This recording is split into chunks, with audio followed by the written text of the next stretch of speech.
Saham Dada sedang diliputi dugaan penipuan berjamaah berita scam. Media online ramai gembar-gemborkan rumor tanpa bukti. Pasar saham kembali dihebohkan oleh kabar akuisisi yang mengguncang jagat investasi. Kali ini, nama PT Diamond Citra Propertindo Tbk menjadi sorotan setelah beredar luas pemberitaan yang menyebutkan bahwa dua raksasa dunia, yakni Vanguard dan Mitsubishi Estate, disebut akan masuk menjadi pemegang saham strategis perusahaan properti tersebut. Namun, setelah ditelusuri lebih dalam, tidak ada satupun pernyataan resmi yang dirilis oleh pihak Dada, Mitsubishi, maupun Vanguard terkait kabar tersebut. Bursa Efek Indonesia dan Otoritas Jasa Keuangan (OJK) pun belum menerima keterbukaan informasi apapun mengenai adanya transaksi akuisisi, investasi strategis, atau kerjasama formal antara pihak-pihak yang disebut dalam rumor tersebut. Meski begitu, puluhan media online serentak menulis kabar tersebut seolah telah menjadi fakta, menggunakan judul sensasional seperti Vanguard dan Mitsubishi masuk ke saham Dada, atau raksasa Jepang siap akuisisi Dada. Ironisnya, hampir seluruh pemberitaan itu menggunakan sumber yang sama, yakni dari seorang individu yang mengaku sebagai analis, namun tidak memiliki rekam jejak kredibel di dunia riset maupun pasar modal. Sebuah indikasi kuat adanya koordinasi informasi yang mencurigakan. Di tengah euforia pemberitaan tersebut, saham Dada sempat melonjak tajam dalam beberapa pekan. Namun realita berbicara sebaliknya. Hari ini, ketika rumor tak juga terbukti dan tidak ada klarifikasi dari pihak perusahaan yang disebut-sebut, harga saham Dada justru anjlok hingga terkena auto-reject bawah ARP dari harga 178 menjadi 192 per saham.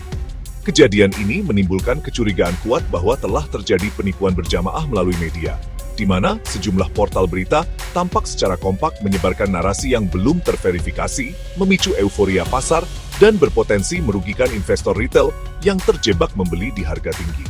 Pola semacam ini bukan hal baru di pasar modal Indonesia.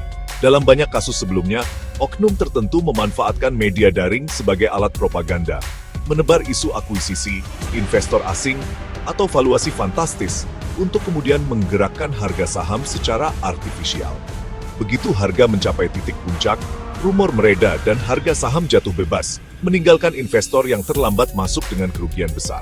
Hingga kini, belum ada klarifikasi resmi dari pihak Dada, Vanguard, maupun Mitsubishi Estate terkait kebenaran isu akuisisi tersebut.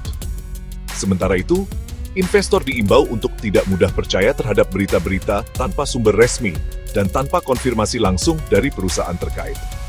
Kasus Dada menjadi cermin keras bagi dunia pasar modal Indonesia, bahwa persekongkolan informasi melalui media online bisa menjadi senjata mematikan bagi investor yang tidak berhati-hati.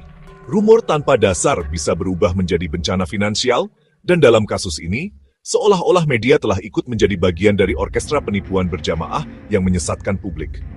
Fenomena seperti ini menunjukkan adanya kesenjangan besar antara kecepatan berita dan akurasi fakta. Banyak media online kini berlomba mengejar klik dan trafik, namun mengorbankan integritas jurnalistik. Akibatnya, pemberitaan yang seharusnya mengedukasi investor justru berubah menjadi alat propaganda spekulan. Di kasus Dada, narasi yang dibangun seolah menggambarkan adanya investor raksasa global yang siap masuk nama besar seperti Vanguard dan Mitsubishi dipakai sebagai umpan kepercayaan. Padahal, tidak ada bukti satupun yang menguatkan klaim tersebut.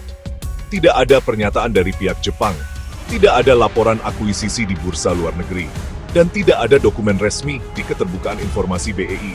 Semua hanya bermuara pada satu sumber tunggal, seorang individu yang mengaku sebagai analis pasar, namun rekam jejaknya penuh tanda tanya. Sosok ini secara rutin melempar opini bombastis di berbagai kanal media dan forum investor, seringkali tanpa dasar analisis keuangan yang sahih.